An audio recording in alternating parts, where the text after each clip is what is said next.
अस्सलाम वालेकुम वीवर्स, क्या हाल चाल है वीवर्स। हुकूमत पंजाब की जी ज़राई हालात वाली सबसिडी वाली स्कीम है वह आगाज़ हो चुका है। पिछले साल मैं वीडियो लाई सी तो काफ़ी सारे दोस्तों ने कहा सानू इन्फॉर्म नहीं किया, ये वो सानू पता नहीं चलिया। तो मैं हुण हले काफ़ी टाइम रहिंदा है एप्लीकेशनां दे विच, तो मैं अज वीडियो के थ्रू तुहानू ये इन्फॉर्म करना चाह रहा भी जेड़े जेड़े दोस्त अपलाई करना चाह रहे हैं वो ज़रूर अपलाई करन।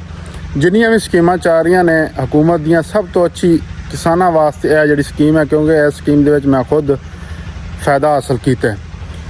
ये स्कीम क्यों अच्छी है, वो वजह है कि ये 60% सबसिडी हुकूमत दे रही है ज़राई हालात के उत्ते।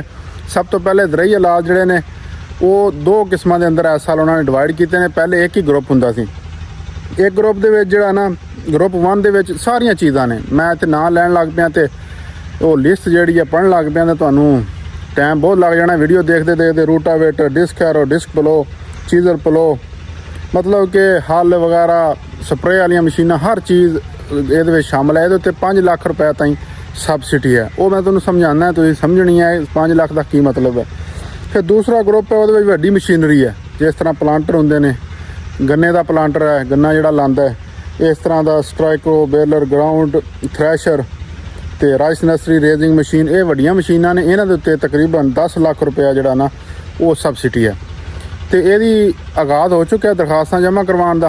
तो ये सबसिडी का यह मतलब है 5 लाख रुपया सबसिडी जोड़ा ना हर जोड़े आम औजार हैं उन्होंने 5 लाख रुपया सबसिडी है। तो 60% सबसिडी का मतलब यह 1 लाख रुपया की जी चीज़ है ना, तुसी अगर वो लै रहे हो तो 40,000 रुपया तो पे करना पाया, 60,000 रुपया तुहाडा रायत हो जानी है। तुसी ज़्यादा तो ज़्यादा चीज़ां इस सबसिडी के अंदर लै सकते हो।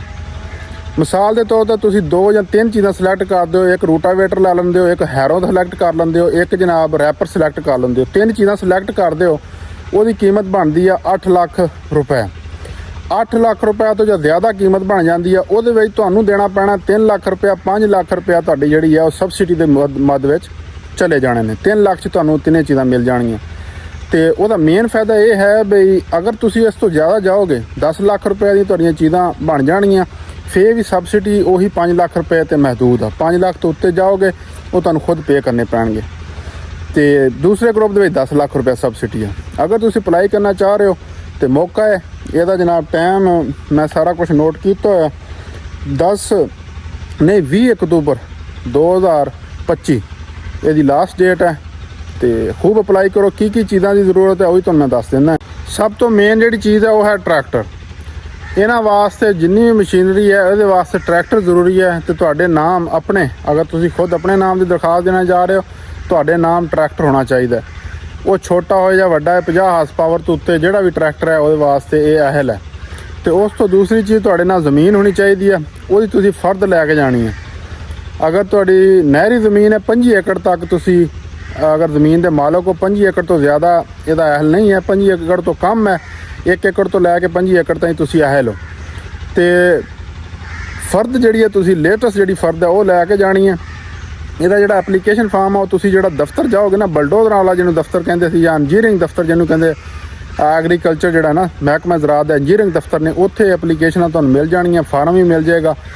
तो वो नाल तुसी अपनी फर्द लानी है, शनाख्ती कार्ड, अपनी तस्वीर, ये चीज़ां तुसी लैके जाओगे तो उस दफ्तर में जाके तुसी अपना अप्लाई करना है, फार्म जमा कराना है। फिर कुरानदादी होएगी तुहाडा, अगर खुशकिस्मत होए तुहानू वो चीज़ां मिल जाएंगी।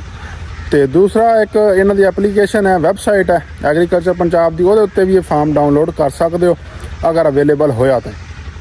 बेस्ट तरीका है तुसी ये अपना फर्द वगैरह लेटेस्ट फर्द जी है वो लैके जाओ, अपना ID कार्ड लै लो, तस्वीरां लै लो, ट्रैक्टर की जी कापी है ओरिजिनल वो लै लो।